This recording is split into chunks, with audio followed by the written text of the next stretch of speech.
So here's something worth thinking about as you settle in tonight. Right now, wherever you are, you're surrounded by light that's been traveling for almost 14 billion years. It's not visible to your eyes. You'd need a very specific kind of radio antenna to detect it. But it's there, filling every cubic centimeter of the room you're in, passing through the walls, through the blankets, through you. It's the oldest light in the universe, and it's been on its way to this exact spot since long before the Earth existed, before the sun existed, before most of the stars you can see on a clear night even began to form. And the story of how we figured out where that light came from, what it means, and what it tells us about the very first moments of everything. That's what we're going to talk about tonight. Let's start with something simple. Look. Well, don't look. Your eyes might be closed, and that's perfect. But think about the night sky. If the universe were infinite and eternal, if it had always existed and stretched out forever in every direction, filled with stars, then every line of sight from your eyes should eventually land on the surface of a star. The whole sky, every single point of it, should be blazing with light, not just dotted with stars, but solid with light, like staring into a furnace. The night sky should not be dark. This sounds like a strange little puzzle, maybe even trivial, but it's not. It's one of those deceptively simple observations that, once you really sit with it, starts to unravel everything you thought you knew about the universe.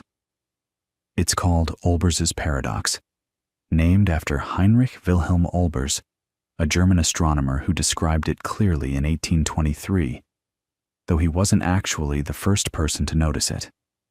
Kepler thought about it back in 1610. Thomas Digges, an English astronomer, wrestled with it even earlier, in the 1570s. For centuries, smart people looked up at the dark night sky and said, "Wait, something doesn't add up." And the answer, the real answer, the one we eventually arrived at, is breathtaking.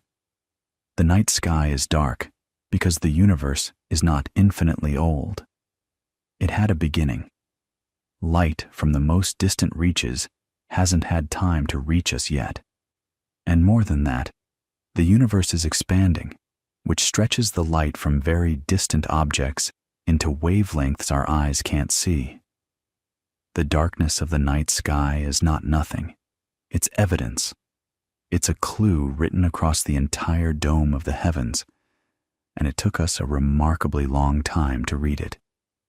But let's not jump ahead. Let's go back to the beginning. Not the beginning of the universe, not yet, but the beginning of the idea. Because the Big Bang isn't just a physical event. It's also a story about people, about arguments, about stubborn geniuses and lucky accidents and data that nobody wanted to believe. And that story starts, in a meaningful way, with Albert Einstein.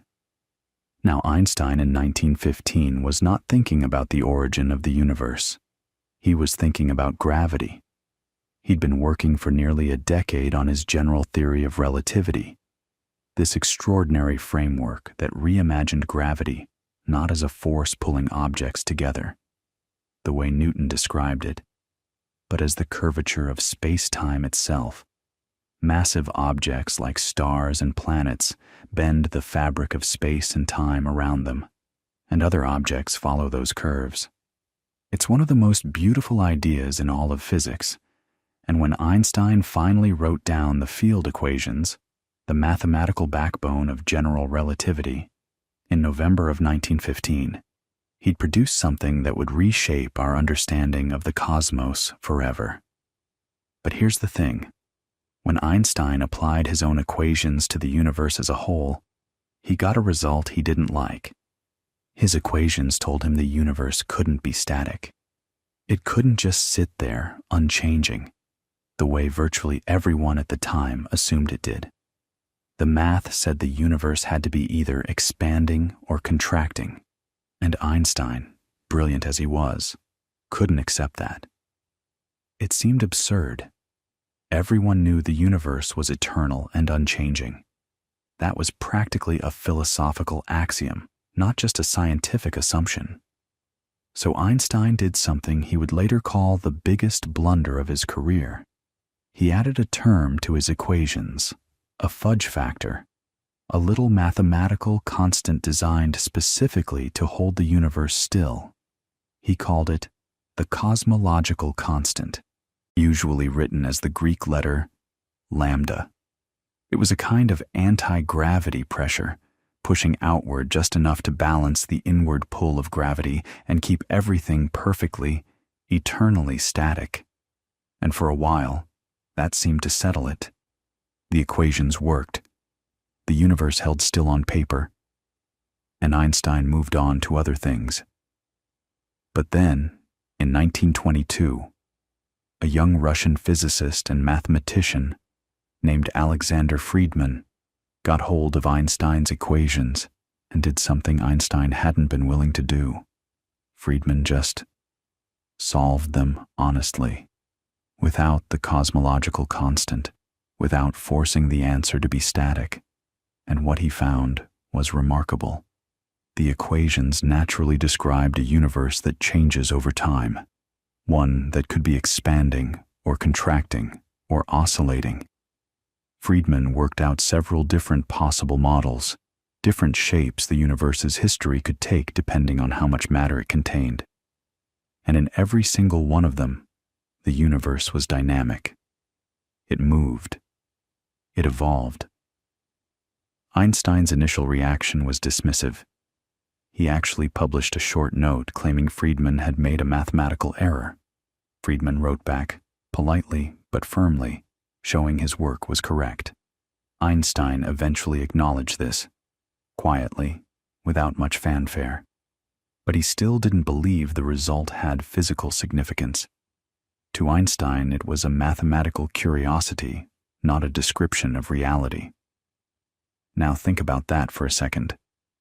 The greatest physicist alive, the man who invented the theory, was being told by a relatively unknown Russian mathematician that his own equations predicted something extraordinary, a universe with a history, a universe that changes, and he basically shrugged it off.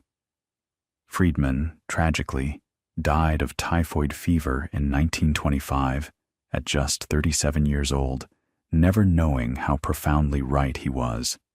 But the idea didn't die with him. In 1927, a Belgian priest and physicist named Georges Lemaître independently arrived at essentially the same conclusion. And Lemaître went further. He didn't just show that the universe could be expanding. He connected that mathematical prediction to actual astronomical observations. He looked at data showing that distant galaxies appeared to be moving away from us. Their light shifted toward the red end of the spectrum, and he proposed that this was exactly what you'd expect if space itself were stretching. Lemaître is a fascinating figure. He was an ordained Catholic priest, a member of a religious order, and also a serious, rigorous physicist who had studied at Cambridge under Arthur Eddington and at MIT. He existed at this extraordinary intersection of faith and science, and he was very careful to keep them separate in his professional work. When people later tried to conflate his theory with religious creation narratives, he pushed back. He insisted that his cosmological model was a physical hypothesis to be tested by evidence, not a theological statement.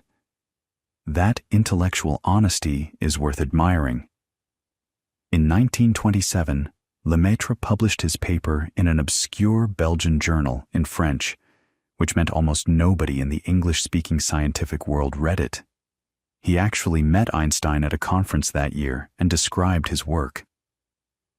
Einstein's response was something like, "Your calculations are correct, but your physics is abominable," which, is a pretty rough thing to hear from Einstein. But Lemaître wasn't deterred. And here's where the observational side of the story starts to catch up with the theoretical side. Because while Friedman and Lemaître were wrestling with Einstein's equations on paper, astronomers in the United States were actually looking through telescopes and seeing something nobody could explain. The key figure here is Edwin Hubble, working at the Mount Wilson Observatory in the mountains above Los Angeles. Hubble, in the mid-1920s, had already made one of the most important discoveries in the history of astronomy.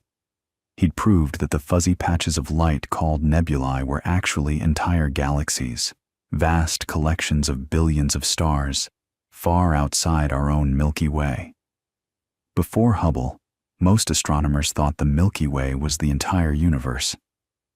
Hubble showed the universe was incomprehensibly larger than anyone had imagined. And then he kept going. Working with a talented and often underappreciated assistant named Milton Humason, a former mule driver who had worked his way up from janitor at the observatory to one of the most skilled observational astronomers in the world, Hubble began systematically measuring two things about these distant galaxies. First, their distance from us, which he estimated using a type of star called a Cepheid variable, whose brightness pulses in a regular pattern that's related to its true luminosity. By comparing how bright a Cepheid appeared to be with how bright it actually was, you could figure out how far away it was. Clever, right? Second, Hubble measured the redshift of each galaxy's light, how much the wavelengths had been stretched toward the red end of the spectrum. And what he found, when he plotted distance against redshift, was stunning. The farther away a galaxy was, the faster it appeared to be moving away from us. This wasn't a subtle effect. It was a clear, linear relationship. Double the distance, double the recession speed. Triple the distance, triple the speed. Every galaxy in every direction was rushing away, and the ones farthest away were rushing fastest. Now, you might hear that and think it sounds like we're at the center of some cosmic explosion, like everything is flying away from us specifically. But that's not what's happening, and this is one of those points worth sitting with for a moment, because it's genuinely counterintuitive. It's not that the galaxies are moving through space away from some central point. It's that space itself is expanding. Every point in the universe is getting farther from every other point. Imagine dots on the surface of a balloon as you inflate it. Every dot moves away from every other dot, and the dots that are farther apart move away from each other faster. No dot is the center. The expansion is happening everywhere, uniformly. Hubble published his results in 1929, and the impact was seismic. Here was hard observational evidence that the universe was expanding, exactly as Friedman and Lemaître had predicted from Einstein's equations. When Eddington, the great British astrophysicist, finally read Lemaître's 1927 paper and arranged for it to be translated and republished in English in 1931, the theoretical and observational threads finally came together. The universe was not static. It was growing. And if you mentally ran the expansion backward, like rewinding a film, everything in the universe would get closer and closer together, denser and denser, hotter and hotter, until at some point in the distant past, it was all compressed into an unimaginably small, unimaginably hot, unimaginably dense state. Lemaître called this the primeval atom, a single point from which everything emerged. It was the first real articulation of what we now call the Big Bang, though that name wouldn't come along for another 2 decades. And when it did, it was meant as an insult. But we'll get to that. Because the story of how the scientific community reacted to this idea, this notion that the universe had a definite beginning, a moment of creation that you could actually calculate and study with physics, is one of the great dramas in the history of science. Some people embraced it immediately. Others fought it bitterly for decades, for reasons that were partly scientific and partly philosophical and partly just plain stubbornness. And the argument wouldn't be truly settled until two radio engineers in New Jersey stumbled onto something they couldn't explain, something that had been humming quietly in the background of the universe for 13 billion years, something that would change everything we thought we knew about where we came from and where we're going. And honestly, the resistance was fierce. You have to understand, the idea that the universe had a beginning wasn't just a scientific claim. It felt, to a lot of physicists, dangerously close to a religious one. Here's this Belgian priest. Because Lemaître was an ordained Catholic priest, which is a detail that made a lot of his colleagues deeply uncomfortable, proposing that everything started from a single primordial point, a cosmic egg, a moment of creation. You can see how that might raise some eyebrows in a community that prided itself on keeping theology out of the laboratory. And it wasn't just vague discomfort. Some physicists explicitly accused Lemaître of smuggling Genesis into cosmology. They thought he was dressing up the book of Genesis in mathematical clothing, whether he intended to or not. And to his credit, Lemaître pushed back on that pretty firmly. He insisted that his primeval atom hypothesis was a purely physical theory, that it made testable predictions, and that the question of creation in a theological sense was a completely separate matter. He once said something to the effect that there were two paths to truth, and he didn't confuse them. But the suspicion lingered. And into that atmosphere of suspicion walked three physicists who would become the Big Bang's most formidable opponents. Their names were Fred Hoyle, Hermann Bondi, and Thomas Gold. And in 1948, they proposed an alternative model of the universe that was, in its own way, every bit as audacious as Lemaître's primeval atom. They called it the steady-state theory. And here's the thing. It was genuinely clever. It accepted Hubble's evidence that the universe was expanding. You couldn't really deny that anymore, not with the redshift data staring you in the face. But it rejected the implication that the expansion meant the universe had a beginning. Instead, Hoyle, Bondi, and Gold proposed that as the universe expanded and galaxies moved apart from one another, new matter was continuously created in the gaps between them. Not a lot of matter. We're talking about maybe one hydrogen atom per cubic meter of space every few billion years, an amount so tiny you'd never be able to detect it directly. But over cosmic timescales, that trickle of new matter would be enough to form new stars, new galaxies, filling in the spaces left behind by the expansion. The universe, in this picture, had no beginning and would have no end. It had always existed. It would always exist.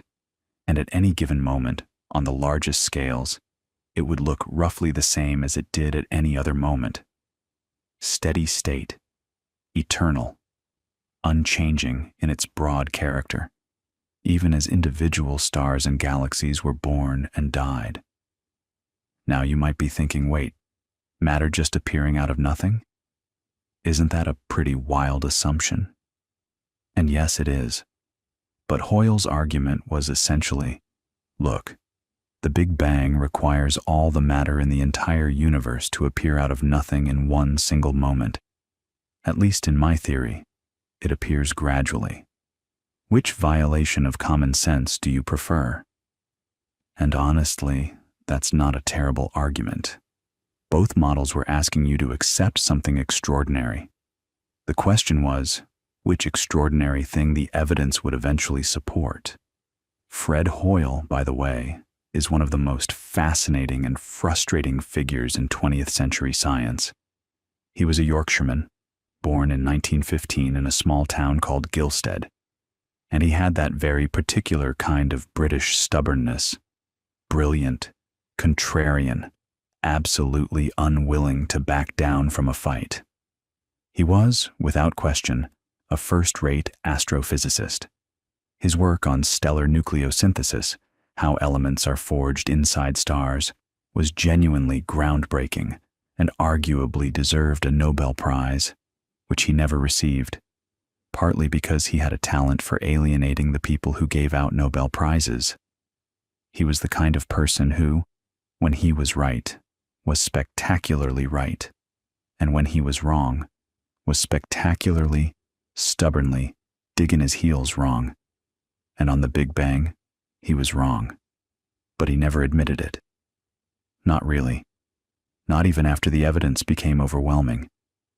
He went to his grave in 2001, still skeptical. And here's the irony that makes this story so delicious.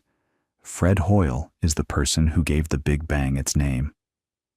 In 1949, during a BBC radio broadcast, and picture this, a live radio interview, millions of people listening, Hoyle was explaining the difference between his steady-state model and the competing theory, and he described the rival idea as the hypothesis that the universe began in a Big Bang.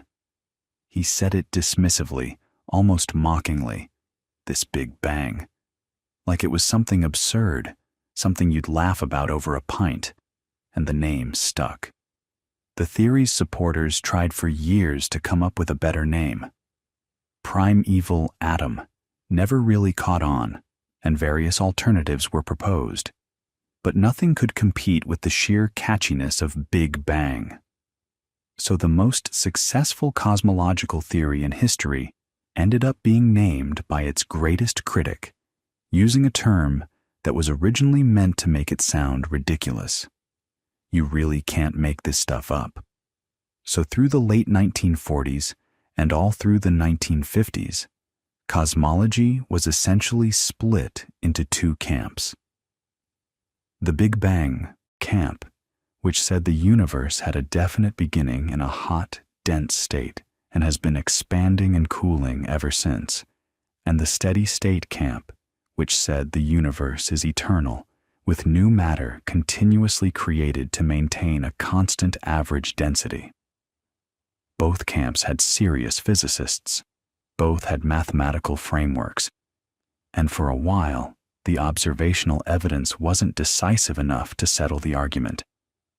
It was one of those periods in science where two fundamentally incompatible ideas coexisted, and people chose sides based partly on evidence and partly on temperament, and partly on what kind of universe they found philosophically comfortable. But here's where it starts to get really interesting, because while Hoyle and the steady-state theorists were holding their ground, a young physicist named George Gamow was quietly working out the physical consequences of the Big Bang in remarkable detail. Gamow was a Russian-born American physicist, and he was, how do I put this? He was a character. He was tall, boisterous, loved practical jokes, was known to drink enthusiastically, and had a gift for making complex physics accessible and fun. He'd escaped the Soviet Union in the 1930s, literally tried to paddle a kayak across the Black Sea to Turkey with his wife at one point, which didn't work, before eventually getting permission to attend a conference abroad, and simply not going back. That's the kind of person he was. Bold, a little reckless, and absolutely brilliant. In the late 1940s, Gamow and his student Ralph Alpher started working on what would happen in the first few minutes after the Big Bang. Think about what they were attempting. They were trying to figure out the physics of the earliest moments of the universe, when temperatures were billions of degrees, when matter and energy were in a state that nothing on Earth could replicate. And their key insight was about nucleosynthesis, the formation of atomic nuclei. See, if the early universe was incredibly hot and dense, then in those first few minutes, protons and neutrons would have been smashing into each other with enough energy to fuse together and form the nuclei of light elements. Hydrogen mostly, because that's just a single proton, but also helium and tiny amounts of lithium and a few other light elements. And Gamow and Alpher worked out the ratios. They predicted that the universe should be roughly 75% hydrogen and 25% helium by mass, with trace amounts of everything else. And here's the thing. When astronomers went out and actually measured the composition of the oldest, most pristine gas clouds in the universe, clouds that hadn't been contaminated by later generations of stars, the ratios matched. Almost exactly. 75% hydrogen, 25% helium. That was a powerful piece of evidence, because the steady-state theory had no natural way to explain why the universe should have that particular composition. But Gamow and Alpher went further. In 1948, Alpher and another physicist named Robert Herman made a prediction that would turn out to be one of the most important predictions in the history of science. They reasoned like this. If the early universe was unimaginably hot, then it would have been filled with intense radiation, photons bouncing off everything, interacting constantly with matter, the whole universe glowing white-hot. But as the universe expanded and cooled, there would have come a moment, roughly 380,000 years after the Big Bang, when the temperature dropped enough for electrons to combine with atomic nuclei to form neutral atoms. And once that happened, the photons would have been set free. They would have stopped bouncing off charged particles and started traveling in straight lines through space. That light, that ancient radiation released when the universe first became transparent, would still be out there. It would have been stretched by the expansion of the universe, its wavelength elongated from visible light all the way down into the microwave part of the spectrum, and it would be everywhere, coming from every direction. A faint, uniform glow filling all of space, the afterglow of the Big Bang itself. Alpher and Herman calculated that this radiation should have a temperature of about 5 degrees above absolute zero. 5 Kelvin. That's astonishingly cold, but it's not nothing. It's a real, measurable signal. And they published this prediction in 1948. And then, and this is one of the great tragedies of scientific communication, almost nobody paid attention. The prediction just sort of sat there in the literature, largely ignored, for the better part of 2 decades. Gamow mentioned it in some of his popular science books. A few people were aware of it, but no one mounted a serious effort to go out and look for this radiation. Part of the reason was technological. Detecting microwave radiation from space at those frequencies was extremely difficult with the equipment available in the late 1940s and 1950s. But part of it was also that the cosmology community was so caught up in the Big Bang versus steady-state debate that this specific, testable prediction didn't get the attention it deserved. Meanwhile, completely independently, in the early 1960s, a group of physicists at Princeton University, led by Robert Dicke, started thinking about exactly the same problem. Dicke and his colleagues, Jim Peebles, Peter Roll, and David Wilkinson, reasoned their way to the same conclusion that Alpher and Herman had reached 15 years earlier. If the Big Bang happened, there should be leftover radiation permeating the universe, and it should be detectable as microwaves. And unlike Alpher and Herman, the Princeton group decided to actually build a detector and go looking for it. They started constructing a specialized radio antenna on the roof of their building in Princeton. They were so close. They were months away from making the most important observational discovery in cosmology. But they got scooped, and the people who scooped them had absolutely no idea what they'd found.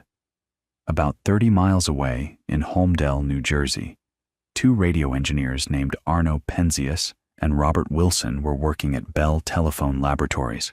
They weren't cosmologists. They weren't thinking about the origin of the universe. They were trying to do something much more practical.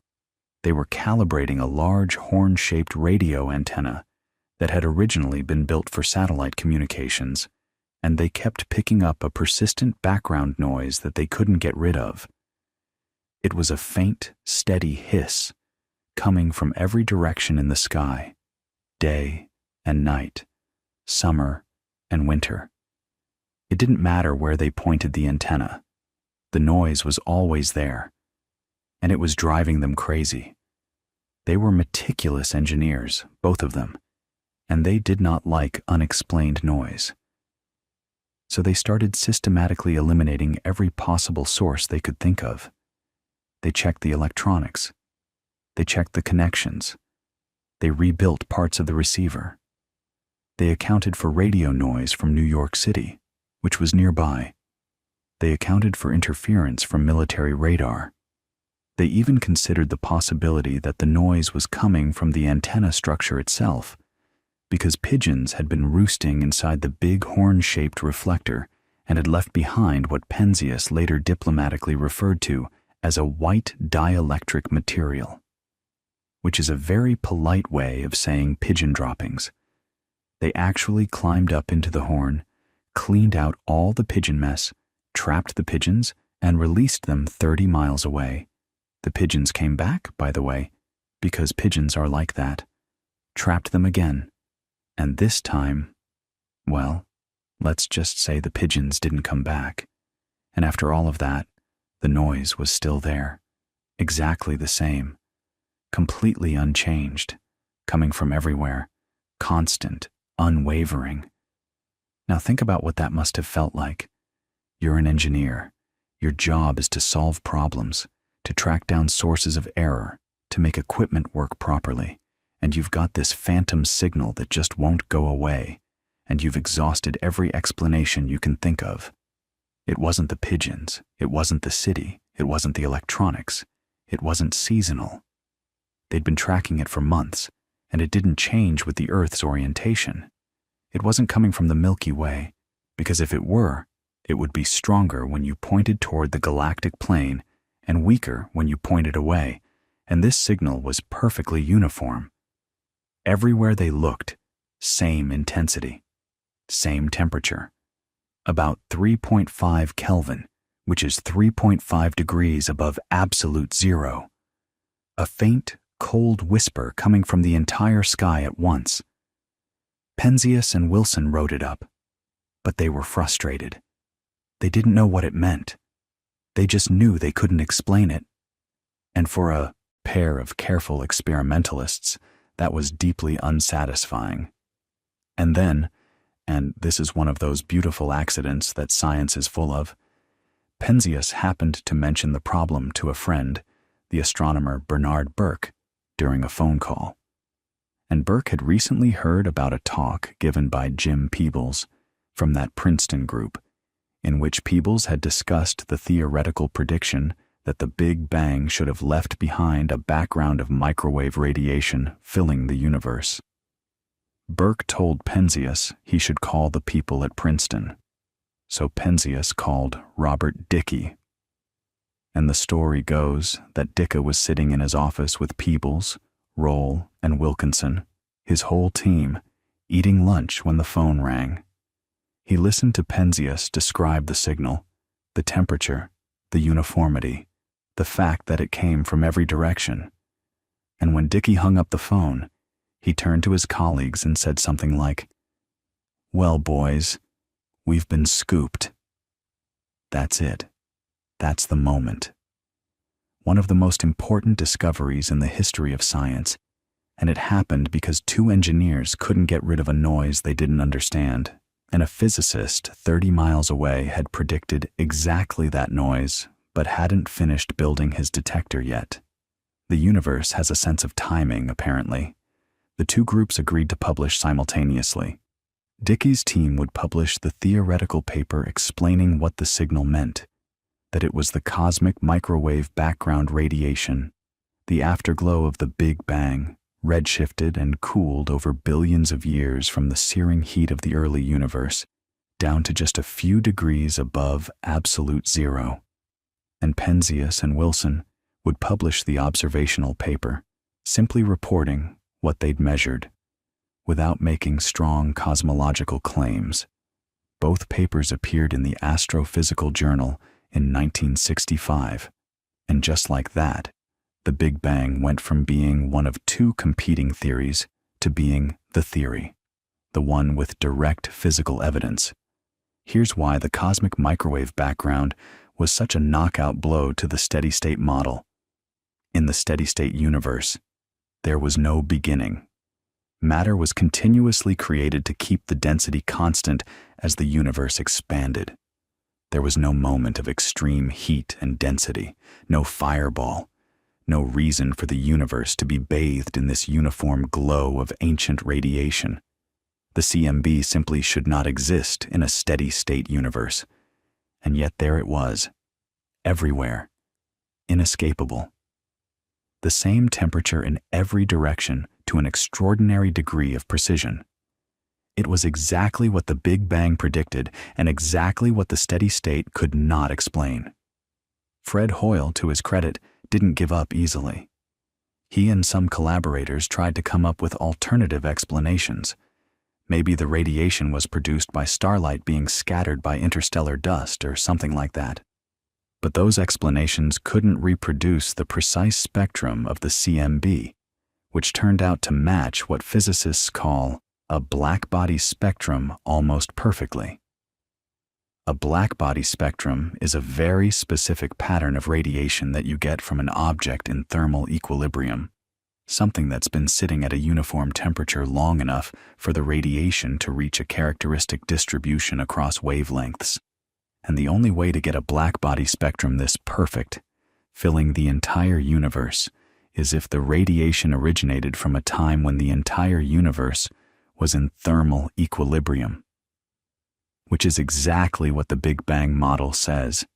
In the first few 100,000 years, the universe was so hot and dense that matter and radiation were in constant interaction, reaching perfect thermal equilibrium.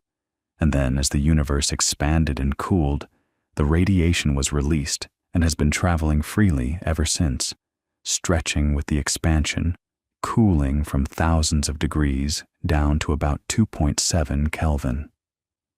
That number, by the way, 2.7 Kelvin, is the refined measurement.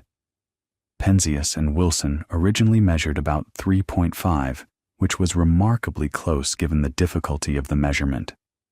Later experiments, especially the COBE satellite launched by NASA in 1989, measured the CMB spectrum with extraordinary precision and found it to be the most perfect blackbody spectrum ever observed in nature. When John Mather presented the COBE spectrum results at an American Astronomical Society meeting in January 1990, the audience gave him a standing ovation, which, if you know anything about scientific conferences, basically never happens. The data was that clean, that beautiful. The universe, it turned out, was radiating like a perfect theoretical object that physicists had only ever imagined in textbook problems. Mather would later share the 2006 Nobel Prize in Physics for that work. And Penzias and Wilson? They received the Nobel Prize in Physics in 1978 for their discovery. Dickey, Peebles, and the rest of the Princeton group did not, which has always struck many people as bittersweet. Peebles would eventually receive his own Nobel in 2019, but by then, Dickey had been dead for over 20 years. Science can be generous with credit, but it can also be painfully selective, and the Nobel Committee has a strict rule: no more than 3 recipients per prize, and no posthumous awards. Dickey understood the physics. He made the prediction independently. He was building the instrument to test it. He just didn't get there first. That's the razor-thin margin between a Nobel Prize and a footnote, and it's one of those things that makes the history of science feel very human. But let's stay with the CMB for a moment longer, because the discovery in 1965 was really just the beginning of what it would teach us. Penzias and Wilson showed that the radiation existed and that it was roughly uniform across the sky.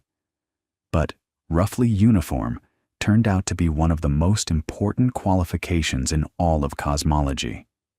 Because if the early universe had been perfectly uniform, perfectly smooth, the same density everywhere, not a single ripple or variation, then there's a problem, a big one. If everything was perfectly even, then there's no reason for matter to clump together, no reason for gravity to pull more strongly in one place than another, no reason for galaxies to form, or stars or planets, or you and me. A perfectly smooth Big Bang would have produced a universe that was just a thin, featureless gas expanding forever, getting colder and thinner, with nothing interesting ever happening. Obviously, that's not what we see. We see galaxies. We see clusters of galaxies. We see enormous filaments and walls of galaxies stretching across hundreds of millions of light years, separated by vast, empty voids. The universe has structure, incredible, intricate, hierarchical structure, which means the early universe could not have been perfectly smooth. There had to be tiny variations, slight differences in density from one place to another, regions that were just a hair denser than average, where gravity could get a toehold and start pulling in more matter, which made those regions denser still, which pulled in even more matter, and so on, over hundreds of millions of years, until you get the cosmic web of structure we observe today. And if those density variations existed in the early universe, they should be imprinted on the CMB. The radiation coming from slightly denser regions would be very slightly different in temperature from the radiation coming from slightly less dense regions. We're talking about incredibly tiny differences, on the order of 1 part in 100,000. Variations so small that Penzias and Wilson's equipment couldn't possibly have detected them, but they should be there. And finding them became one of the great quests of late 20th century cosmology. This is where COBE comes back into the picture. The satellite had 2 main instruments. One, led by John Mather, measured the overall spectrum of the CMB and confirmed that gorgeous blackbody curve. The other, led by George Smoot, was designed specifically to look for those tiny temperature fluctuations, the ripples. And in 1992, after painstaking analysis of the data, Smoot's team announced that they had found them. Tiny variations in the CMB temperature, exactly at the level theorists had predicted. When Smoot presented the results, he showed a map of the sky painted in very subtle shades of blue and pink, representing regions that were slightly cooler or slightly warmer than average. He reportedly called it like looking at the face of God, which is a dramatic thing to say. But honestly, when you understand what that map represents, it's hard to argue with the sentiment. Those faint ripples are the seeds of everything. Every galaxy, every star, every planet, every atom in your body can trace its origin back to one of those tiny density fluctuations in the infant universe, 380,000 years after the Big Bang. 380,000 years. That's a number worth pausing on because it tells you something specific and important about the CMB. The radiation we detect didn't come from the very instant of the Big Bang itself. It came from a particular moment in the universe's history called recombination, which is actually a slightly misleading name because it implies that something was combining again, when really it was happening for the first time. Before recombination, the universe was so hot that atoms couldn't hold together. Electrons were stripped away from nuclei, and the whole universe was a dense, opaque plasma, a fog of charged particles that scattered light constantly, the way fog scatters a car's headlights. Photons couldn't travel in a straight line. They'd bounce off an electron almost immediately. The universe was bright, but opaque, if that makes sense. Full of light, but you couldn't see through it. Then, about 380,000 years after the Big Bang, the temperature dropped below roughly 3,000 Kelvin, still incredibly hot by everyday standards, but cool enough for electrons to finally be captured by nuclei, forming the first stable atoms, mostly hydrogen. And suddenly, with the free electrons swept up into atoms, there was nothing left to scatter the photons. The universe went from opaque to transparent, almost like a fog lifting.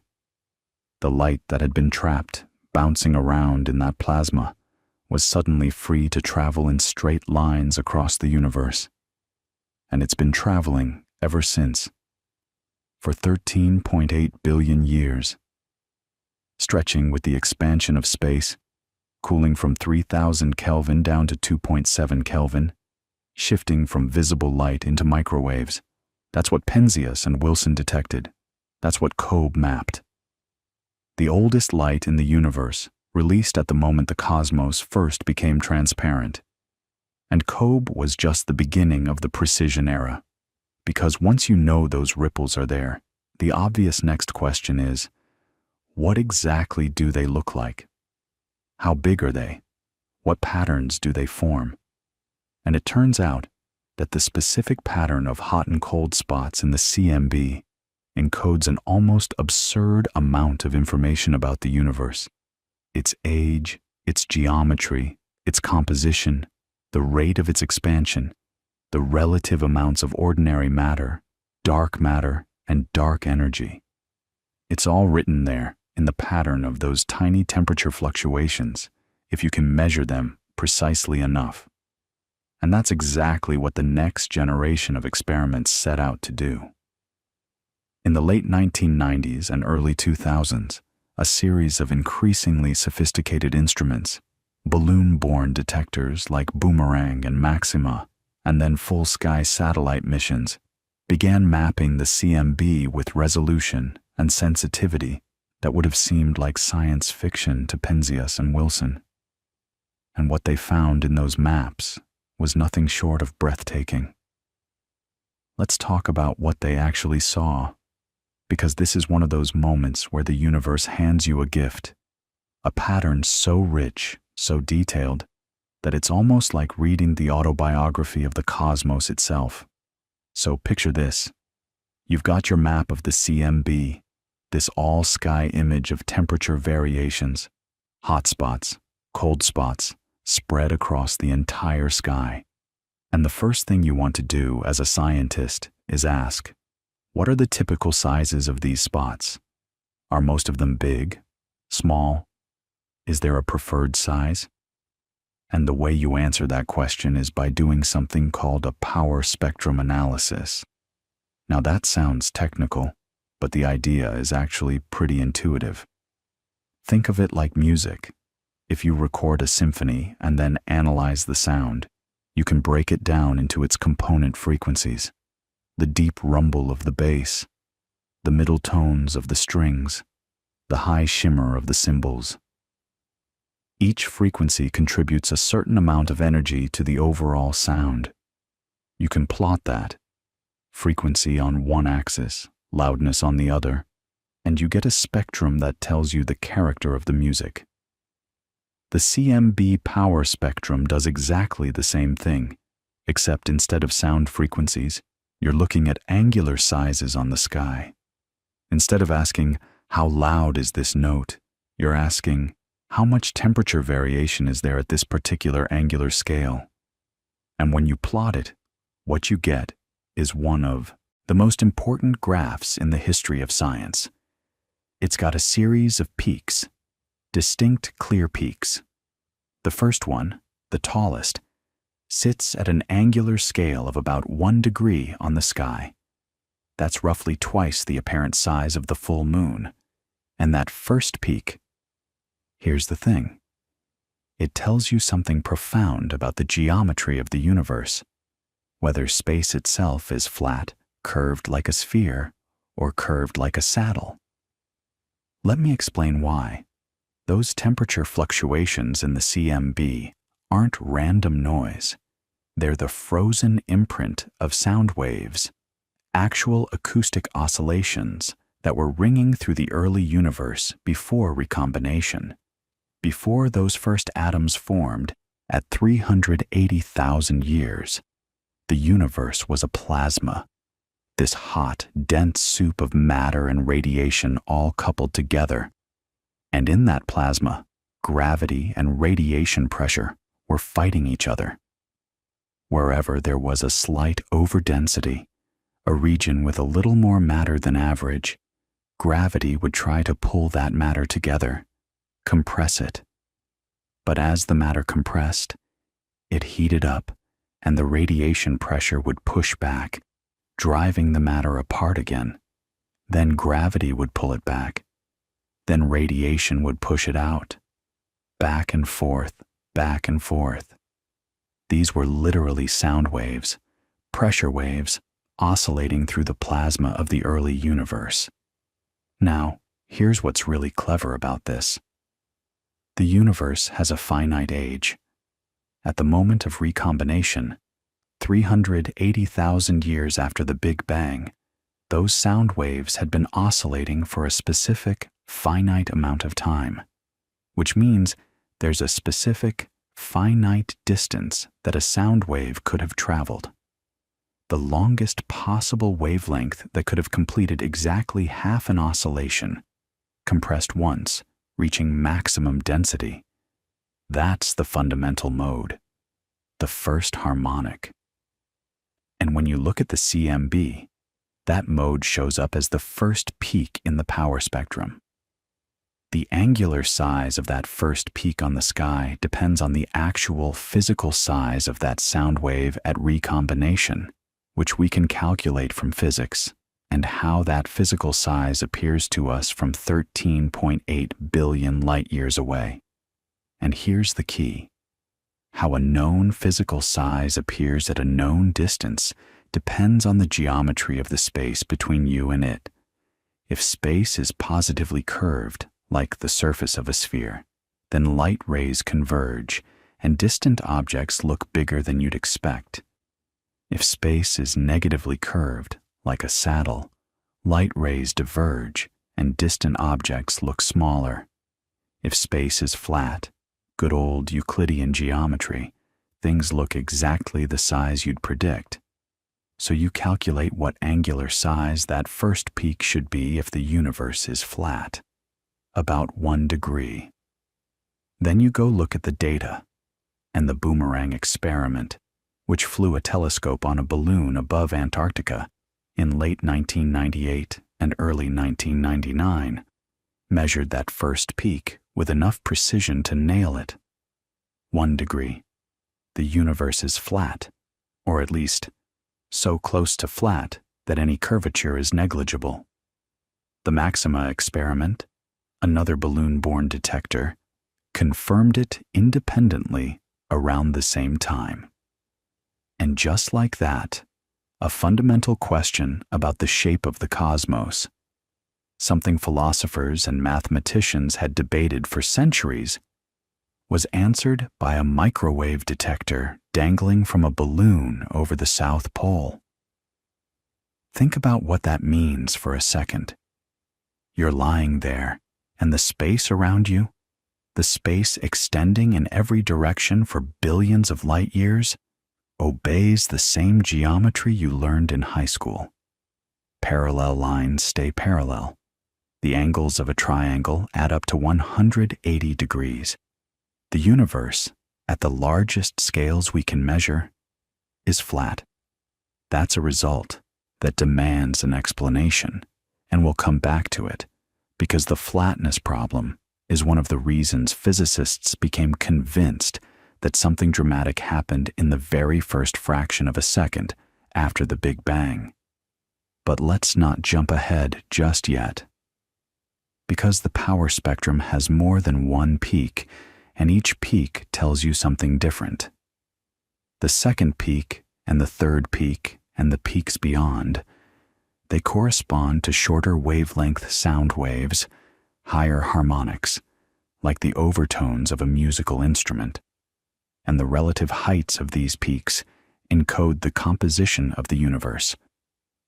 Specifically, the ratio of ordinary matter, the stuff you and I are made of, protons and neutrons, what physicists call baryonic matter, to the total amount of matter, including dark matter. See, ordinary matter and dark matter behave differently in those acoustic oscillations.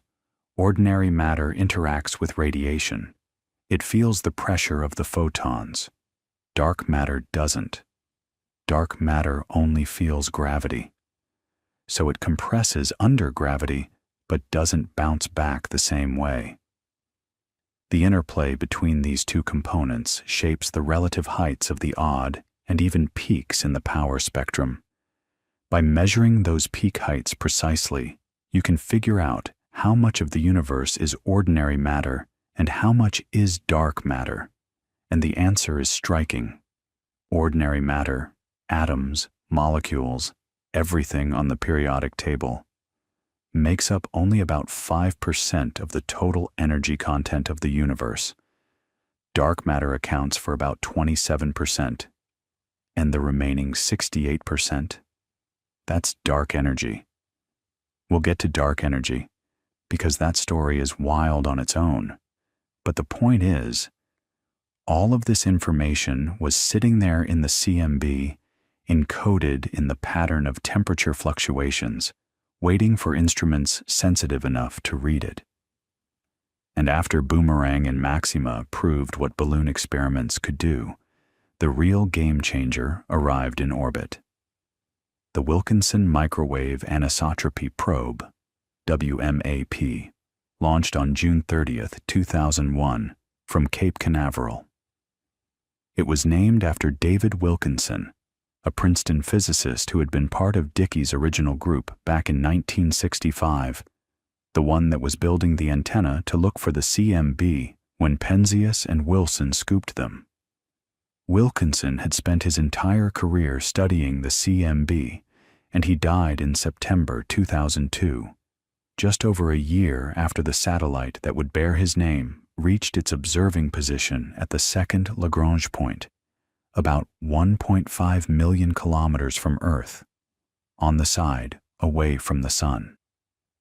It's a gravitationally stable spot where the spacecraft could sit and observe the full sky without the Earth or Moon getting in the way.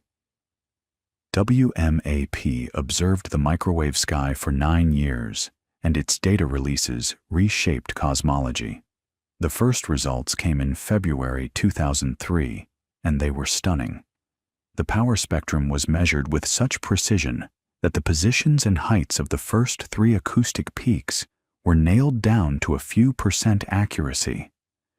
And from those measurements, a remarkably specific picture of the universe emerged. Its age, 13.77 billion years, give or take about 40 million. The Hubble constant, the rate of expansion, pinned down to about 70 kilometers per second per megaparsec. The fraction of ordinary matter, dark energy, all consistent with what Boomerang had hinted at, but now measured with the kind of precision that turns hints into hard science. And here's something beautiful about the WMAP results. They agreed with completely independent measurements from entirely different methods. The amount of ordinary matter that WMAP inferred from the CMB power spectrum matched what Big Bang nucleosynthesis predicted based on the abundances of light elements. The hydrogen, helium, and lithium ratios that Gamow and Alpher had first calculated back in the 1940s. 2 completely different lines of evidence. One from the first few minutes of the universe, and one from 380,000 years later, pointing to the same answer. That kind of cross-confirmation is what makes scientists start to really trust a theory. It's not just that the Big Bang model fits one observation. It fits multiple independent observations simultaneously with the same set of parameters. That's hard to fake. That's a universe telling you something real. But WMAP, as extraordinary as it was, wasn't the end of the story. Because there was another mission being prepared, one that would push the precision even further.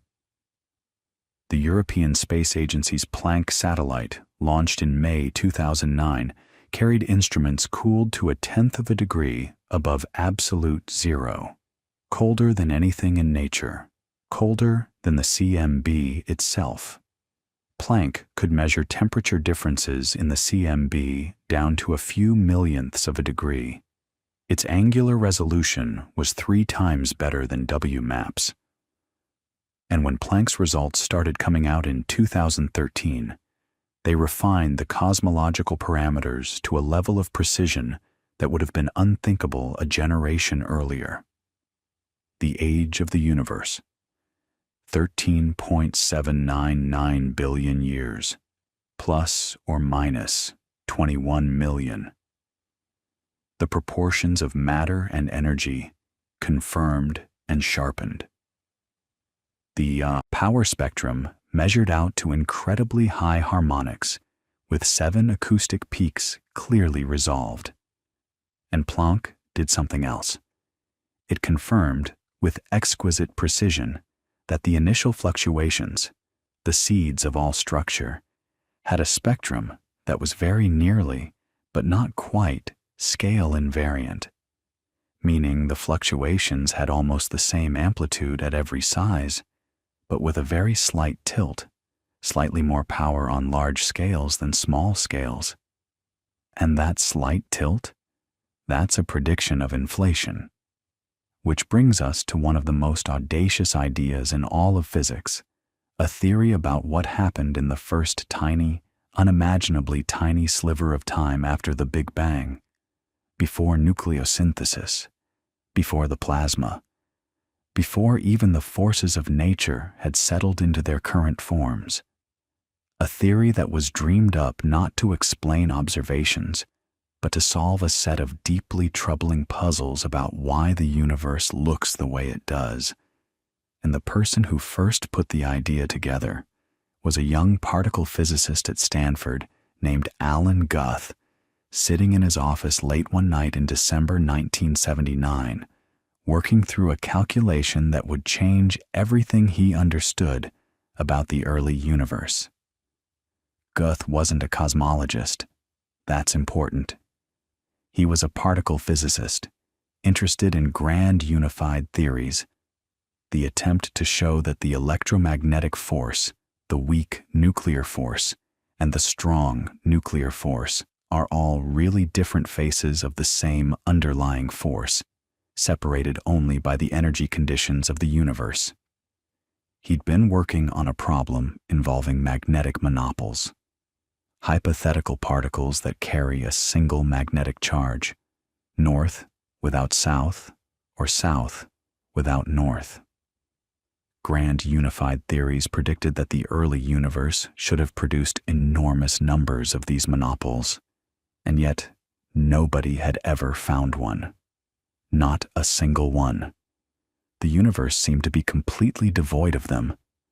That was a problem, and Guth was trying to figure out why.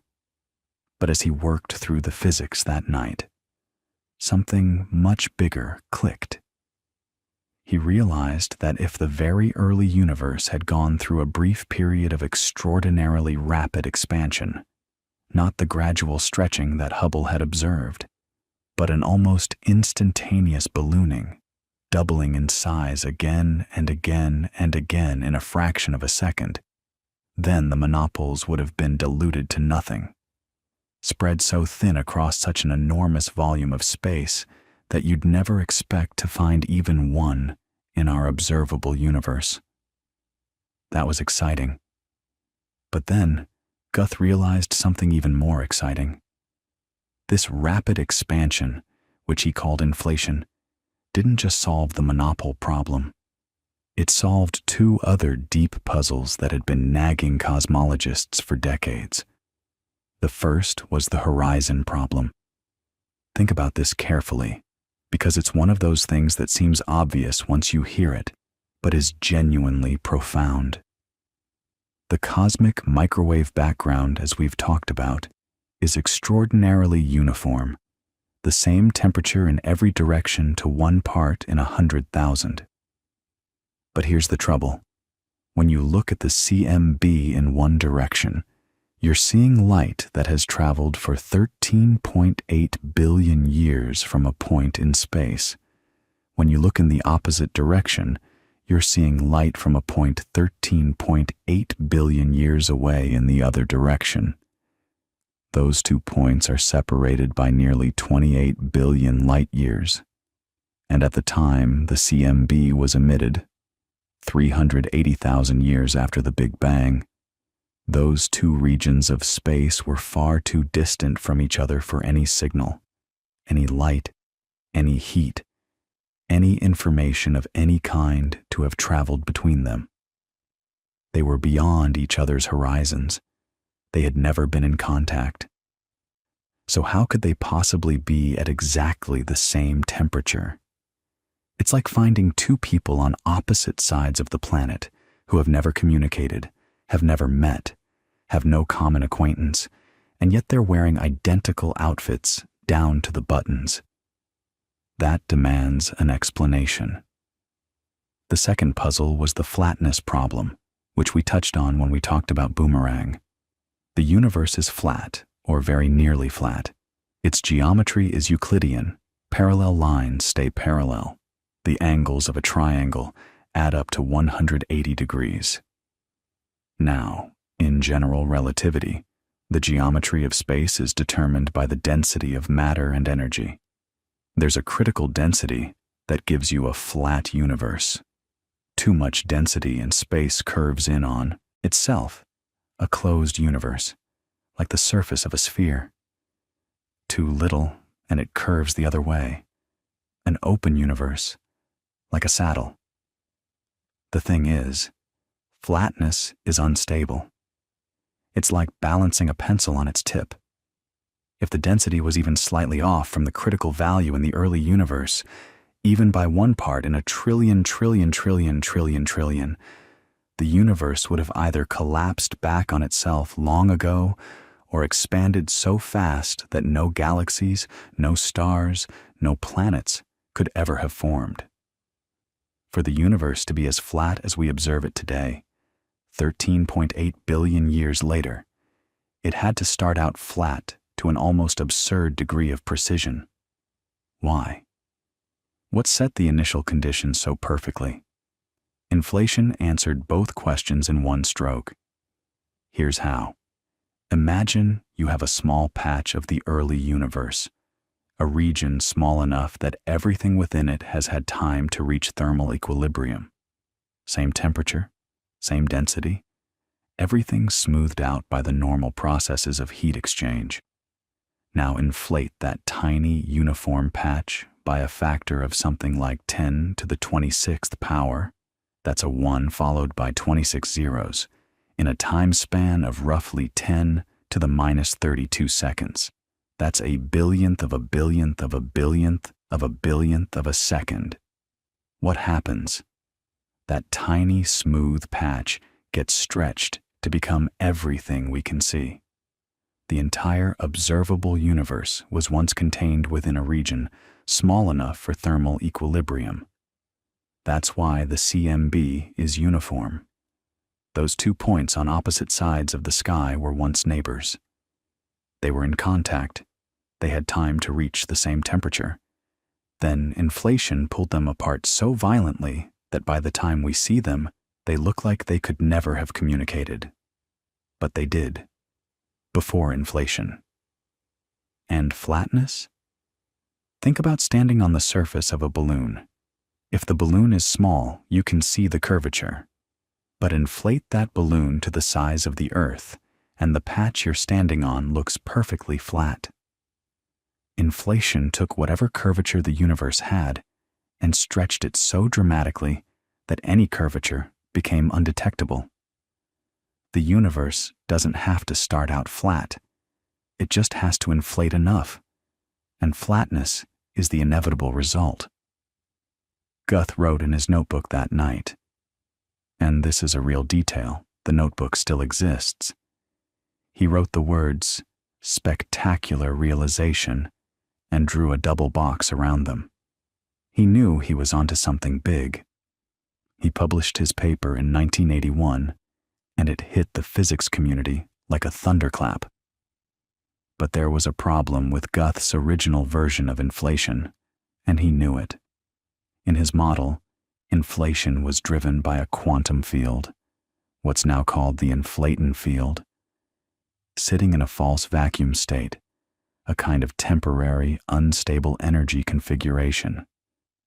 Think of it like a ball sitting in a small dip on a hillside.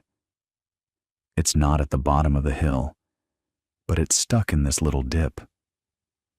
Eventually, quantum tunneling would allow the field to escape the false vacuum and drop to the true vacuum, the real lowest energy state, releasing enormous energy in the process. The trouble was that this transition would happen in random bubbles. Different regions of space would tunnel out of the false vacuum at different times, creating bubbles of true vacuum expanding at the speed of light. And these bubbles would collide, and the collisions would produce a wildly inhomogeneous universe, nothing like the smooth cosmos we observe. Guth's inflation worked beautifully in concept, but failed in the details of how it ended. He called this the graceful exit problem. The solution came from two physicists working independently, André Linde in the Soviet Union, and Andreas Albrecht and Paul Steinhardt in the United States, both publishing in 1982. Their version, called new inflation or slow-roll inflation, changed the shape of the energy landscape. Instead of the field being trapped in a little dip and having to quantum tunnel out, imagine a very gentle, nearly flat hilltop. The field starts near the top and rolls very slowly toward the bottom. While it's rolling slowly, inflation is happening. Space is expanding exponentially. And because the field rolls smoothly everywhere, there's no bubble problem. The whole region inflates together, and when the field finally reaches the bottom of its potential and inflation ends, the energy gets converted into a hot, dense soup of particles. Reheating, it's called, and you get the Big Bang as we know it. The hot, expanding universe that Gamow and Alpher described, the one that produces hydrogen and helium in the right proportions, the one that eventually cools enough for atoms to form, and the CMB to be released. All of that comes after inflation. And here's where it gets really beautiful. Remember those tiny fluctuations in the CMB, the ones Kobe found and Planck measured so precisely? Inflation explains where they came from. During inflation, quantum mechanics was operating at the smallest scales, producing tiny random fluctuations in the inflaton field, the kind of irreducible quantum fuzziness that's built into the fabric of reality. Normally, these fluctuations are unimaginably small, confined to the subatomic realm. But inflation took those quantum fluctuations and stretched them across the sky. It took the smallest things in nature and blew them up to cosmic size. Those fluctuations became the density variations in the primordial plasma, the ones that produced the acoustic oscillations, the ones that created the pattern of peaks in the CMB power spectrum, the ones that eventually grew into galaxies and clusters of galaxies and the entire large-scale structure of the universe. You, me, the Earth, the Milky Way, all of it traces back to quantum noise, amplified by inflation. And that slight tilt in the power spectrum that Planck confirmed, inflation predicts it naturally. Because the inflaton field is slowly rolling, the conditions during inflation are changing ever so slightly over time. Fluctuations produced at different moments during inflation get slightly different amplitudes. The result is a spectrum that's almost but not quite the same at every scale, a spectral index just slightly less than 1. Planck measured it at about 0.965.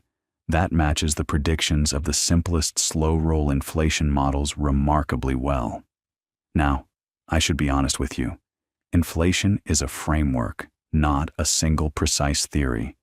There are hundreds of different inflation models, different shapes for the potential energy landscape, different numbers of fields, different mechanisms for starting and stopping. Some physicists, including Steinhardt himself, who helped create new inflation, have become vocal critics. They argue that inflation is too flexible, that it can be adjusted to predict almost anything, which means in some sense it predicts nothing. That's a real concern, and it's the subject of ongoing debate. But the core predictions, flatness, uniformity, a nearly scale-invariant spectrum of fluctuations with a slight tilt, the production of gravitational waves at specific amplitudes, these are testable, and so far the tests have been remarkably supportive. There was a dramatic moment in March 2014 when a team using a telescope at the South Pole called BICEP announced they had detected a specific pattern in the CMB polarization, a swirling pattern called B modes, that they attributed to gravitational waves produced during inflation. If confirmed, it would have been direct evidence of inflation, a Nobel Prize-level discovery. The press conference was dramatic. André Linde was famously filmed being told the news at his door by a colleague, and his emotional reaction went viral. But within months, the result crumbled.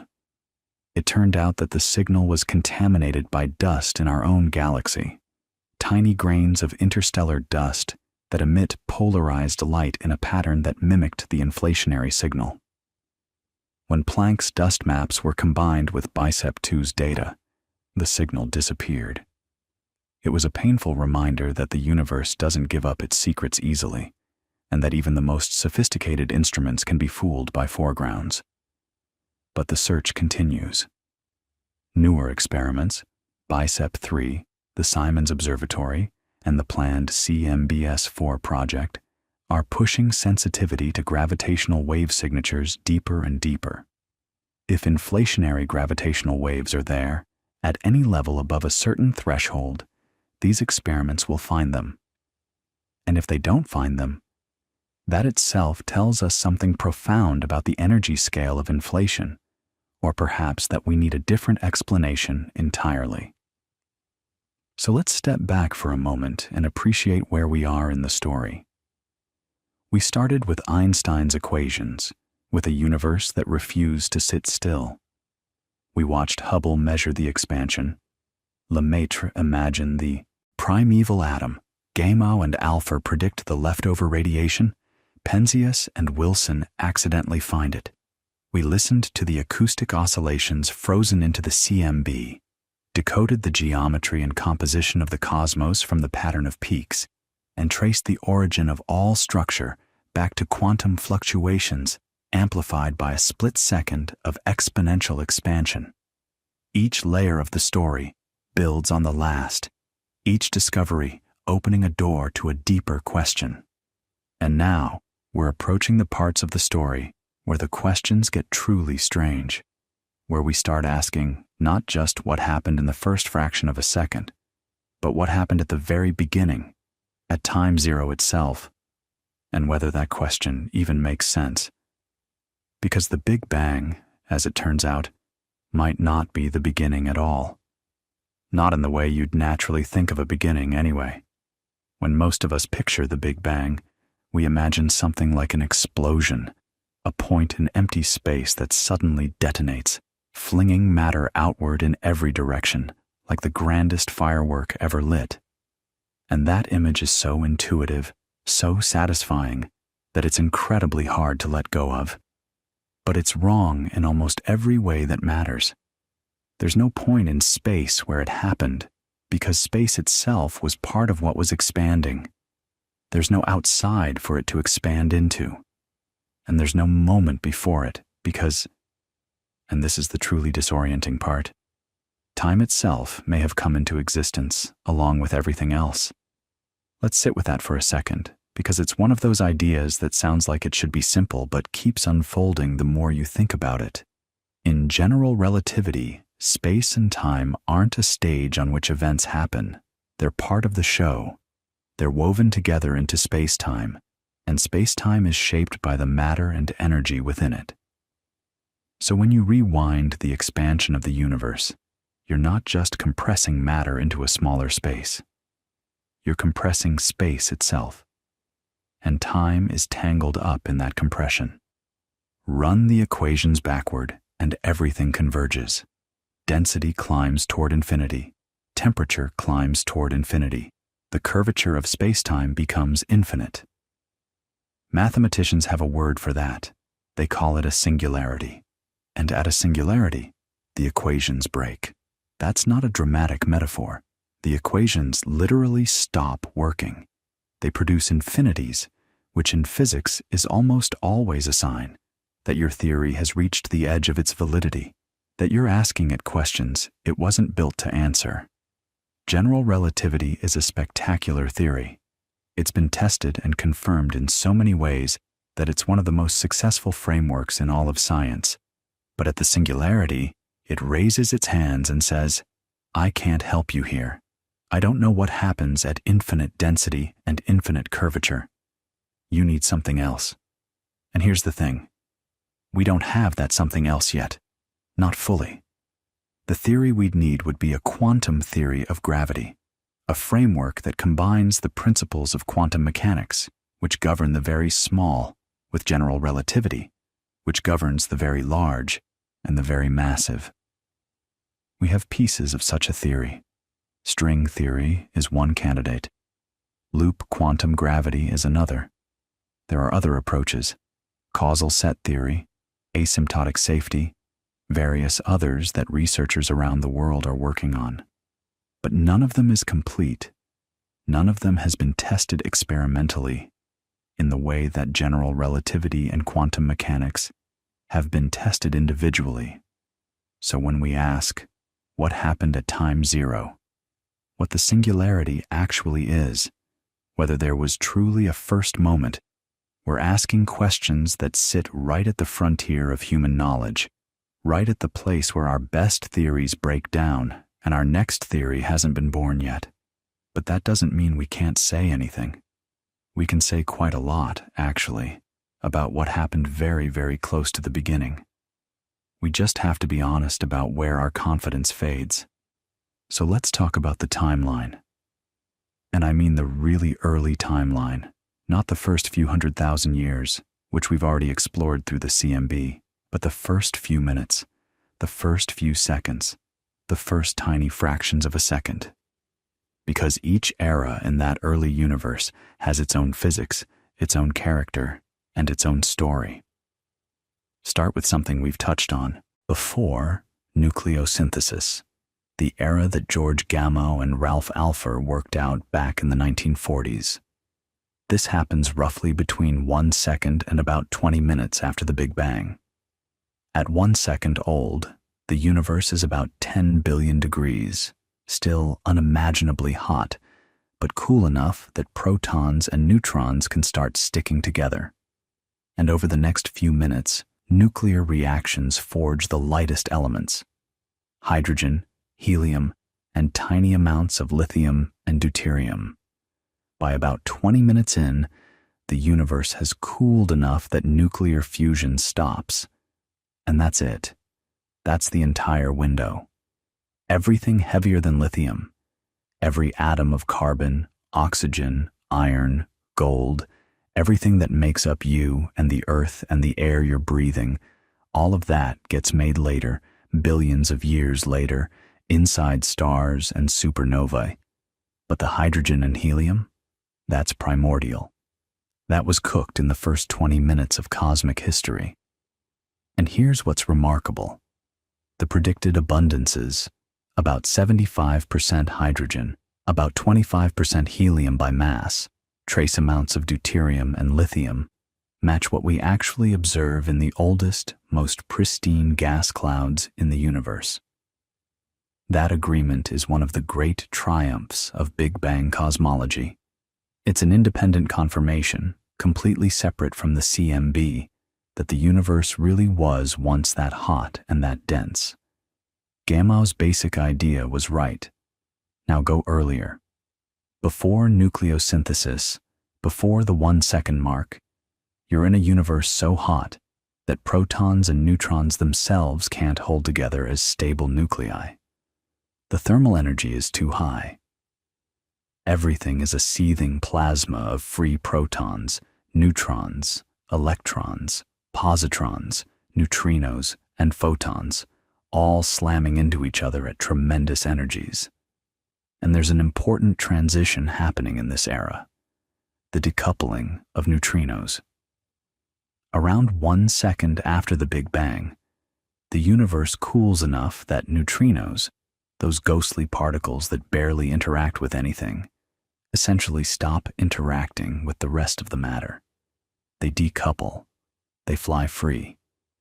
And just like the CMB photons that decoupled at 380,000 years, those primordial neutrinos are still out there, filling the universe right now. There's a cosmic neutrino background, analogous to the cosmic microwave background, but far, far harder to detect because neutrinos are so reluctant to interact with matter. We haven't directly detected it yet, but we're pretty confident it's there, and some experiments are trying to find indirect signatures of it. If we ever manage to observe it directly, it would give us a snapshot of the universe at 1 second old, far earlier than the CMB can reach. Go earlier still. Before the 1st second, you enter territory where the temperatures are so extreme that the physics changes qualitatively. Above about 1 trillion degrees, which you hit at roughly a microsecond after the Big Bang, protons and neutrons themselves can't exist as distinct particles. They dissolve into their constituent parts, quarks and gluons. The universe is a quark-gluon plasma, a state of matter so hot and dense that the strong nuclear force, which normally confines quarks inside protons and neutrons, can't hold them together. Quarks roam free, swimming through a sea of gluons. Now, you might think this is purely theoretical, and for a long time it was. But here's where it gets interesting. Physicists have actually recreated quark-gluon plasma in the laboratory. At facilities like the Relativistic Heavy Ion Collider at Brookhaven National Laboratory in New York, and at CERN's Large Hadron Collider in Geneva, scientists smash heavy atomic nuclei, gold or lead, together at nearly the speed of light.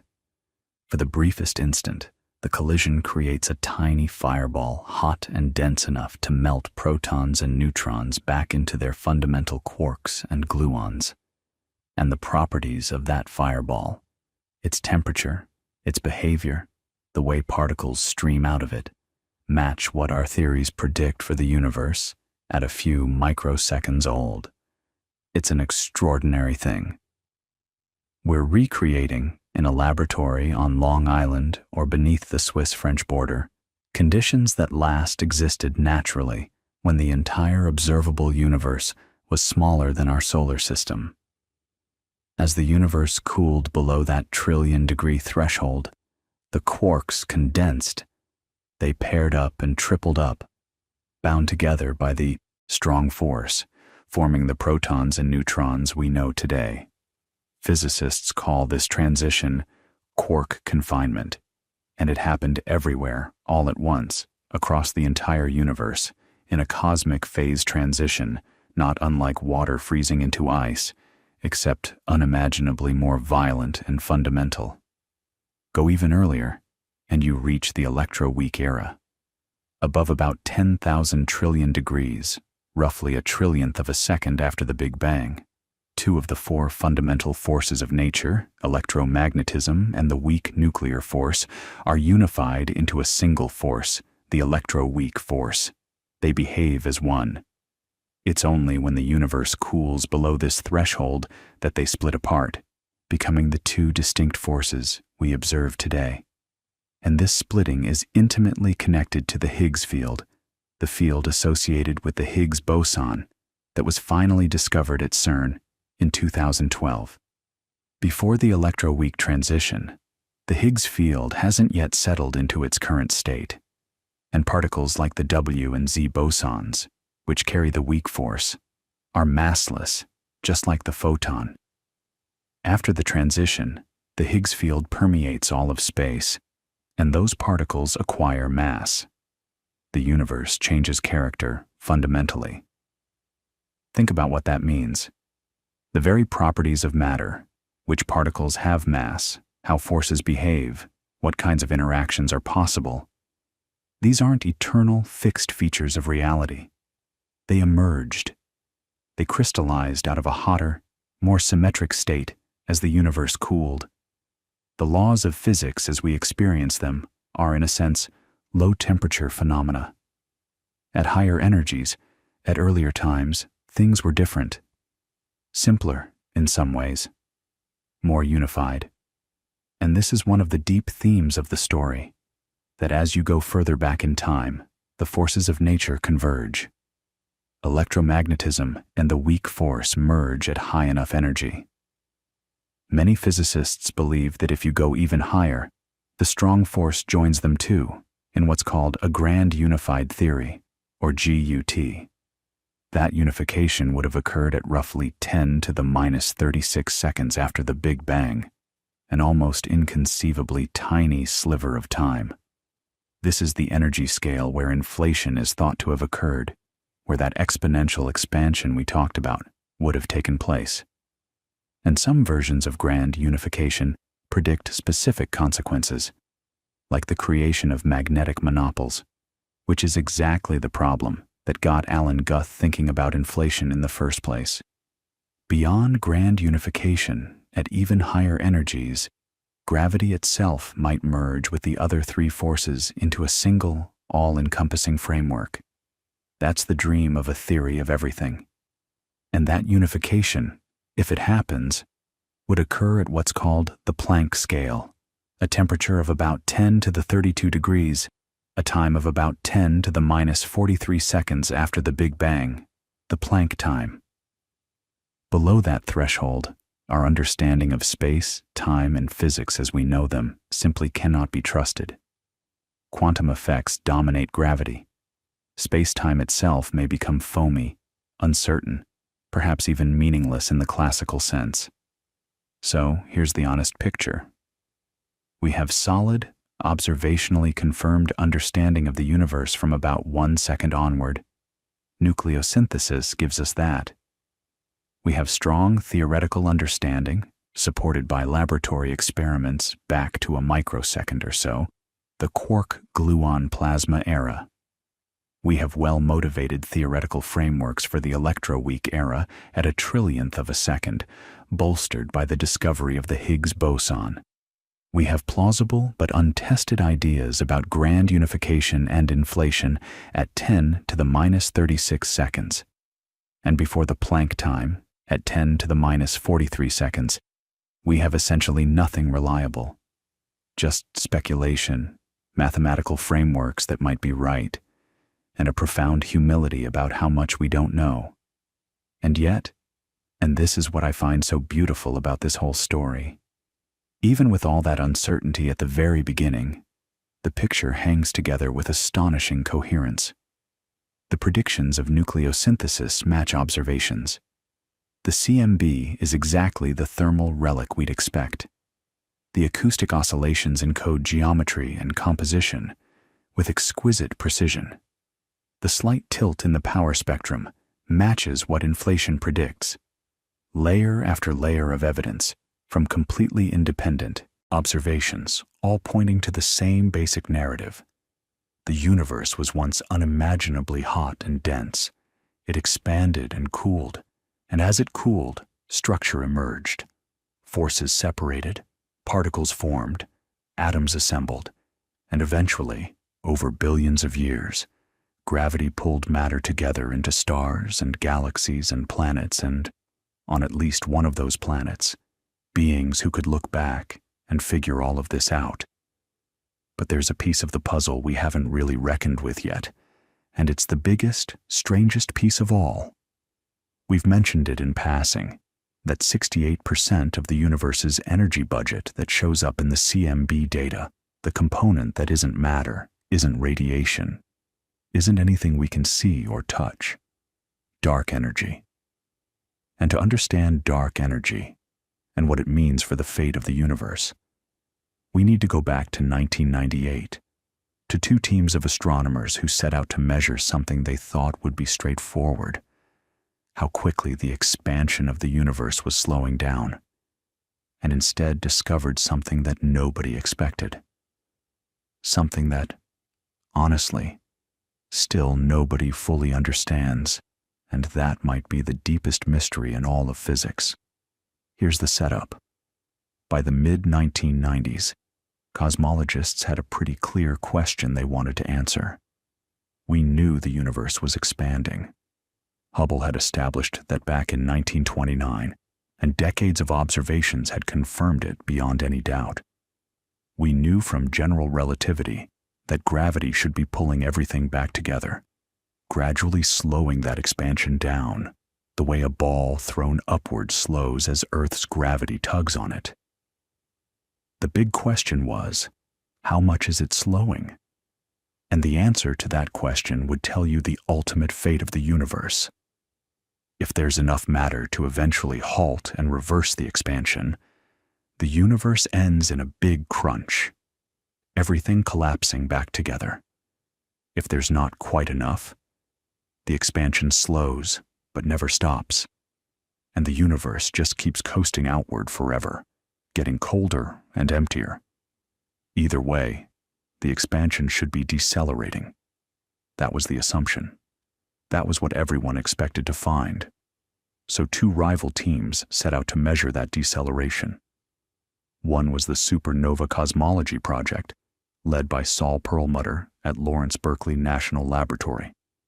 The other was the High Z Supernova Search Team, led by Brian Schmidt at Mount Stromlo Observatory in Australia, with Adam Rees doing much of the critical data analysis, and their tool of choice was a very specific kind of stellar explosion called a Type 1a supernova. Now, why supernova? Here's the thing about measuring cosmic distances. It's really, really hard. You can measure redshift easily enough. That tells you how fast something is moving away. But to figure out the actual distance to a faraway galaxy, you need what astronomers call a standard candle, something whose intrinsic brightness you know, so that by measuring how dim it appears, you can calculate how far away it is. It's the same principle as seeing a streetlight in the distance. If you know how bright a streetlight actually is, then how faint it looks tells you how far down the road it is. Type 1. A supernovae are spectacular standard candles because they all explode with roughly the same peak luminosity. They occur when a white dwarf star, the dense remnant of a sun-like star, accumulates matter from a companion star until it hits a critical mass, about 1.4 solar masses, the Chandrasekhar limit. At that point, runaway nuclear fusion tears the whole thing apart in a thermonuclear explosion so bright it can briefly outshine an entire galaxy. And because the trigger is always that same critical mass, the explosions are remarkably uniform. Not perfectly identical, but close enough that astronomers developed ways to calibrate the small differences, using how quickly the light curve fades to correct for slight variations in peak brightness. Once you do that correction, you have an extraordinarily reliable distance indicator that works across billions of light years. So both teams went hunting for distant Type 1a supernovae. They'd survey patches of sky, wait for a supernova to appear in a faraway galaxy, measure its brightness and its redshift, and use that data to map out how the expansion rate of the universe had changed over time. The expectation, remember, was deceleration. They were essentially trying to measure how hard gravity was, stepping on the brakes. And in 1998, Both teams independently announced the same result. The expansion wasn't slowing down, it was speeding up. Let that sink in for a moment. The universe isn't just expanding, it's expanding faster and faster. Something is pushing it apart, counteracting gravity on the largest scales, and whatever that something is, it's winning. The supernovae at high redshift, the ones billions of light years away, whose light left them when the universe was younger, were dimmer than they should have been, farther away than the decelerating models predicted, which meant the expansion had been accelerating. Both teams checked and rechecked. They worried about dust dimming the supernovae, about some unknown evolutionary effect making distant supernovae different from nearby ones, about systematic errors in their calibrations. They went through every possible alternative explanation. Nothing worked. The data was stubborn and clear. The universe is accelerating. This was genuinely shocking. Perlmutter later described the feeling as being like throwing a ball in the air and watching it fly off faster and faster instead of coming back down. It violated every intuition about how gravity should shape the universe's future. And yet, the data from two independent competing teams agreed. In 2011, Perlmutter, Schmidt, and Rees shared the Nobel Prize in Physics for this discovery. So what's causing it? And this is where we have to be honest about the limits of what we know. The short answer is, we don't really know. We call it dark energy, which is a name for our ignorance as much as anything else. It's the label we put on whatever is driving the accelerating expansion, and it makes up about 68% of the total energy content of the universe, which means the dominant component of everything that exists is something we fundamentally do not understand. Now, here's what's wild. There's actually a candidate explanation that Einstein himself accidentally provided, almost 80 years before the discovery. Remember the cosmological constant? Back in 1917, Einstein added a term, lambda, to his field equations to keep the universe static, because he believed the universe wasn't expanding. When Hubble showed that it was expanding, Einstein dropped the cosmological constant and reportedly called it his greatest blunder. But the mathematics never went away. The cosmological constant represents a constant energy density inherent to space itself, every cubic meter of empty space containing a tiny, fixed amount of energy. And that energy has a peculiar property. It creates a repulsive gravitational effect. It pushes space apart. As the universe expands and matter thins out, gravity weakens, but the cosmological constant stays the same everywhere because it's a property of space itself. So eventually, it dominates, and that's exactly what seems to have happened. For the first several billion years of the universe's history, matter was dense enough that gravity was winning, and the expansion was indeed decelerating. But around 5 or 6 billion years ago, as matter spread thinner and thinner, dark energy took over, and the expansion began to accelerate. The simplest model, the one that fits the data remarkably well, is that dark energy is exactly Einstein's cosmological constant, a fixed energy density of empty space, unchanging over time.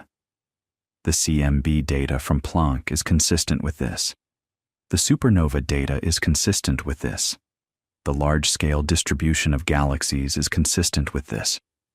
Everything we can measure points to a cosmological constant, or something so close to one that we can't tell the difference.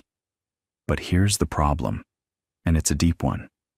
When theoretical physicists try to calculate what the energy density of empty space should be, using quantum field theory, adding up all the zero-point energies of all the quantum fields, they get a number that is roughly 10 to the power of 120 times larger than what we observe. That's not a small discrepancy. That might be the worst prediction in the history of physics. It's sometimes called the cosmological constant problem, or the vacuum catastrophe, and nobody has solved it. Something is either profoundly wrong with how we calculate vacuum energy, or there's some unknown mechanism canceling almost all of it out, leaving just this tiny residual amount that we observe as dark energy. Either way, it points to physics we don't yet have, and there are other possibilities. Maybe dark energy isn't constant at all. Maybe it's a dynamic field that changes over time, something called quintessence, a name borrowed from the ancient Greek idea of a fifth element. In quintessence models, the energy density of dark energy could evolve, getting stronger or weaker as the universe ages. Current observations can't definitively distinguish between a true cosmological constant and a slowly varying quintessence field, but future experiments, like the Dark Energy Spectroscopic Instrument, or DESI, which is already taking data, and the Euclid Space Telescope launched by the European Space Agency in 2023, are designed to measure the expansion history with enough precision to detect any variation. If dark energy is changing, even slightly, that would rule out the simple cosmological constant and point toward entirely new physics. And then, there's the question of what dark energy means for the future. If it really is a cosmological constant, then the acceleration continues forever. Galaxies beyond our local group will recede faster and faster, eventually crossing beyond our observable horizon. The universe will become increasingly empty, cold, and dark. Stars will burn out. Black holes will evaporate through Hawking radiation over unimaginably long timescales. This is sometimes called the heat death, not a dramatic end, but a slow fade into maximum entropy, the universe approaching a state of perfect uniformity and zero usable energy. It takes an almost inconceivably long time, but it's the most likely fate given what we currently know. But if dark energy is dynamic, if it can grow stronger, then more dramatic endings are possible. There's a scenario called the Big Rip, proposed by Robert Caldwell in 2003, where dark energy's density increases over time. In that case, the repulsive force grows until it overwhelms not just gravity between galaxies, but gravity within galaxies, within solar systems, within planets, within atoms. Everything gets torn apart. The universe literally rips itself to pieces. Current data doesn't favor this scenario, but it hasn't been completely ruled out either. Think about what this means for our story. We started with a universe that was unimaginably hot and dense, a fraction of a second after whatever event started it all. We watched it cool, watched forces separate and particles form, watched the first atoms assemble, and the cosmic microwave background stream out into space. We watched gravity slowly gather matter into the vast cosmic web of galaxies and clusters. And now, we find that this whole magnificent structure, everything that gravity built over 13.8 billion years, is being gradually pulled apart by something we can barely describe, something woven into the fabric of space itself. The universe's past is a story of construction, of complexity emerging from simplicity. Its future, as far as we can tell, is a story of dissolution. And yet, even here, the science is far from settled. There's been a growing tension in cosmology over the past decade or so, sometimes called the Hubble tension. And it connects to dark energy in ways that might reshape our understanding of everything. The Hubble tension. It sounds almost philosophical, doesn't it? But it's a very concrete, very stubborn problem, and it goes like this. There are two main ways to measure how fast the universe is expanding right now. The Hubble constant, that number we've been circling around since the very beginning of our story, since Hubble himself sat at Mount Wilson and tried to figure out how quickly galaxies were racing away from us. One way to measure it is the direct way. You look at objects in the nearby universe.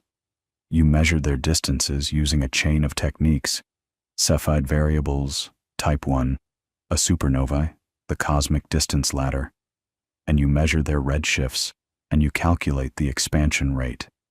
Adam Rees and his collaborators have been refining this approach for years, and they consistently get a value around 73 kilometers per second per megaparsec. The other way is indirect. You take the incredibly precise measurements of the cosmic microwave background, the baby picture of the universe from Planck, and you use your best cosmological model, the standard lambda CDM model, with its dark energy and dark matter and all the parameters we talked about, and you run the physics forward 13.8 billion years to predict what the expansion rate should be today.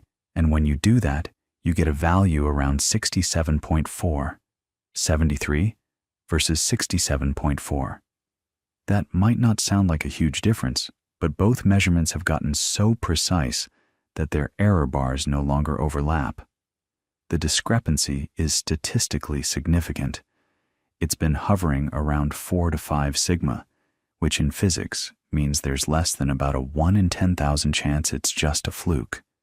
Something is genuinely off. Now, here's why this connects to dark energy and why it matters so much.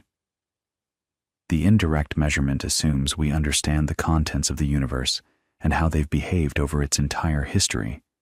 It assumes dark energy is a cosmological constant, fixed, unchanging, the same energy density per cubic meter of space from the moment it became important right through to today. If that assumption is wrong, if dark energy has been changing over time, then the prediction from the CMB would shift, and the tension might resolve. So the Hubble tension isn't just a measurement headache. It might be a crack in the standard model of cosmology. It might be telling us that dark energy isn't what we think it is, or it might be telling us something else entirely. Maybe there's a form of matter or radiation in the early universe we haven't accounted for. Maybe neutrinos behave differently than we assumed. Maybe the cosmic distance ladder has a systematic error no one's found yet. The honest answer is, we don't know. And that's actually exciting.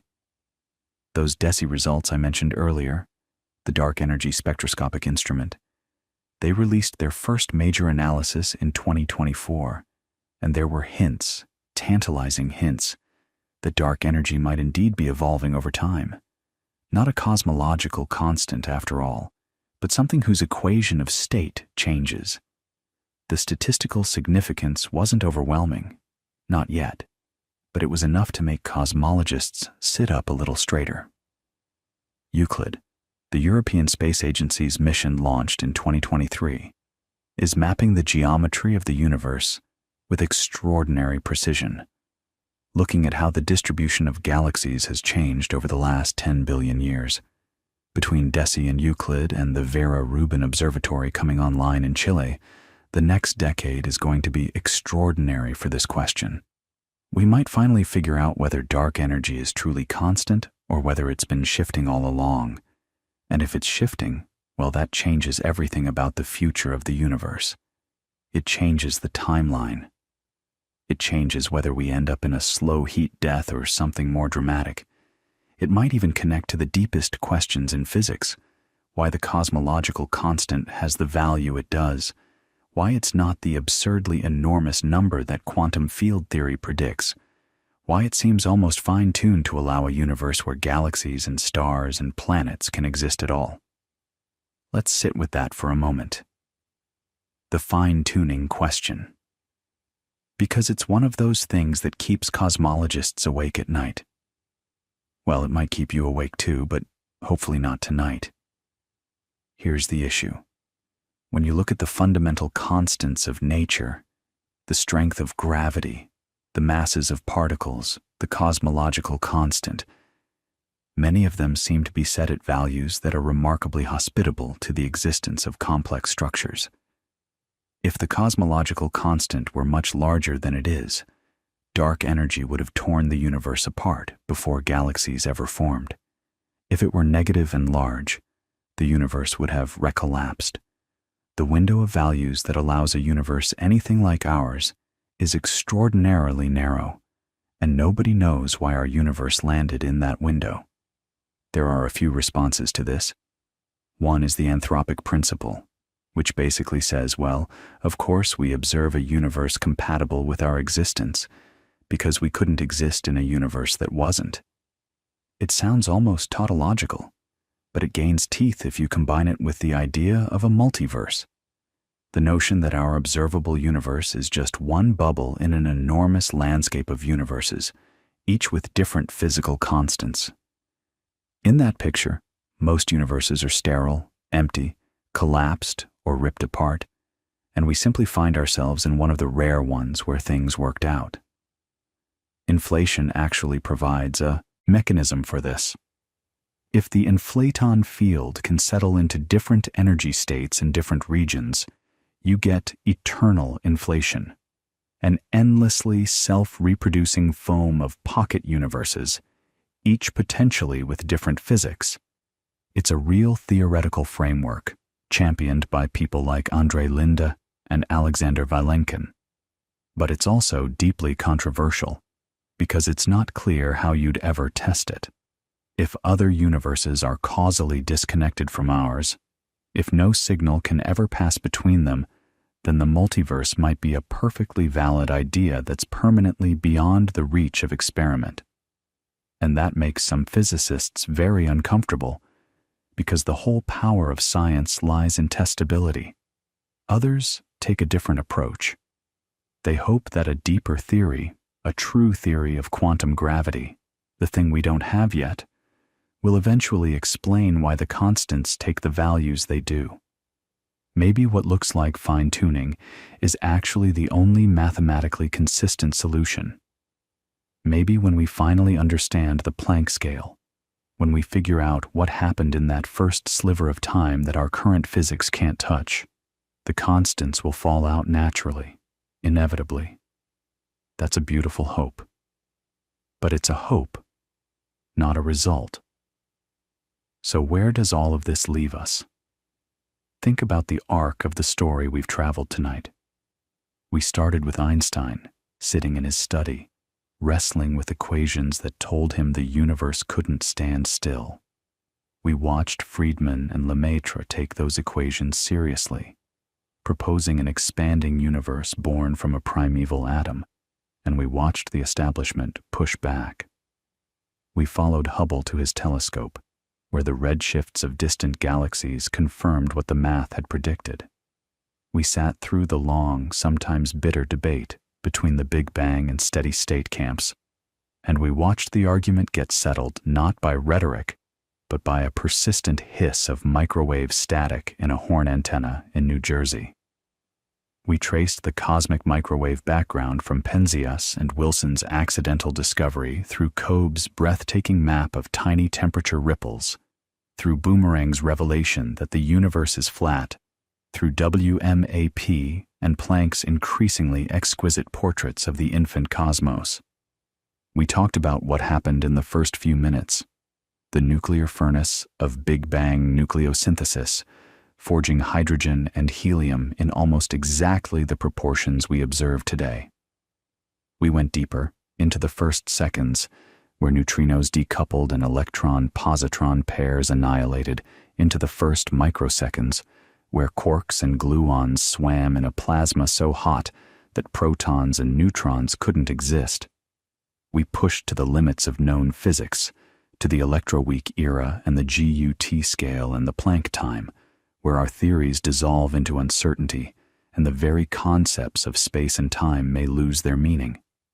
We explored inflation, Guth's wild idea that a tiny patch of space expanded by a factor of 10 to the 26 in a fraction of a second, smoothing out the universe and planting the quantum seeds that would grow into every galaxy, every star, every planet. And we followed the story into the modern era, where dark matter and dark energy dominate the cosmic budget, where ordinary atoms, everything you can see and touch, every star in every galaxy, make up barely 5% of what's out there. And here's the thing. After all of that, after a century of the most extraordinary scientific detective work in human history, we're left with a picture that is both incredibly precise and deeply incomplete. We know the age of the universe to within about 40 million years. We know the relative proportions of its contents to within 1% or 2. We have a detailed, quantitative account of its evolution from a fraction of a second after the beginning to the present day, and that account has been tested against observations again and again and has passed every test. That's remarkable. That's one of the greatest achievements of the human mind. But we don't know what dark matter is. We don't know what dark energy is. We don't know what caused inflation, or whether inflation is even the right idea. We don't know what happened at the very beginning, at time zero, if there even was a time zero. We don't know whether our universe is the only one. We don't know why there's something rather than nothing. And you know what? That's okay. That's more than okay. That's the beauty of it. The Big Bang isn't a finished story. It's an ongoing one. Right now, somewhere, a graduate student is staring at data from a telescope or a particle accelerator or a computer simulation, and they're seeing something that doesn't quite fit, something that nags at them, and they're going to follow that thread, the way Lemaître followed his equations, the way Penzias and Wilson followed their noise, the way Perlmutter and Reese followed their 2 dim supernovae. And maybe that thread will unravel into something extraordinary. Maybe it'll be the thing that finally tells us what dark energy is, or what happened before inflation, or how quantum mechanics and gravity fit together. Or maybe it'll be something nobody has even imagined yet. The universe has been expanding for 13.8 billion years. Light from the cosmic microwave background has been traveling toward us for almost all of that time, carrying information about conditions when the universe was only 380,000 years old. That light is falling on the Earth, right now, tonight, even as you're lying here. It's everywhere. It's about 1% of the static on an old analog television set. It's the faintest whisper of the beginning, stretched by the expansion of space from a blinding glow into a barely detectable hum of microwaves. But it's there. It's always been there, filling every cubic centimeter of space, a remnant of the moment the universe became transparent, the moment light broke free. And you're made of atoms that were forged in the cores of stars that formed from gas that condensed out of the smooth, hot plasma that filled the early universe. The hydrogen in the water in your body was made in the first few minutes after the Big Bang. The carbon and oxygen and iron, those came later, cooked up in stellar interiors and scattered by supernovae. But the raw material, the protons themselves, those are primordial. You are, in a very literal and non-poetic sense, a piece of the early universe that has become complex enough to wonder about its own origins. So as you drift off tonight, maybe carry that thought with you. The universe began, or at least, it began its current chapter, in an almost incomprehensibly hot, dense state, and over billions of years, through processes we now understand with astonishing detail, it produced galaxies and stars and planets, and eventually, on at least one small rocky world orbiting an ordinary star in an ordinary galaxy, it produced someone who could lie in the dark and think about all of this. The story of the Big Bang is the story of how everything got here, including you, including this moment. And the story isn't over. It's barely begun, really, compared to the vast stretches of time that lie ahead. But for now, for tonight, you've heard enough of it. The equations can wait. The telescopes will keep watching. The microwave background will keep whispering. And you can rest, knowing that the universe, in all its strangeness and beauty and incompleteness, will still be here in the morning, expanding quietly, carrying its secrets, patient as ever, in no hurry at all.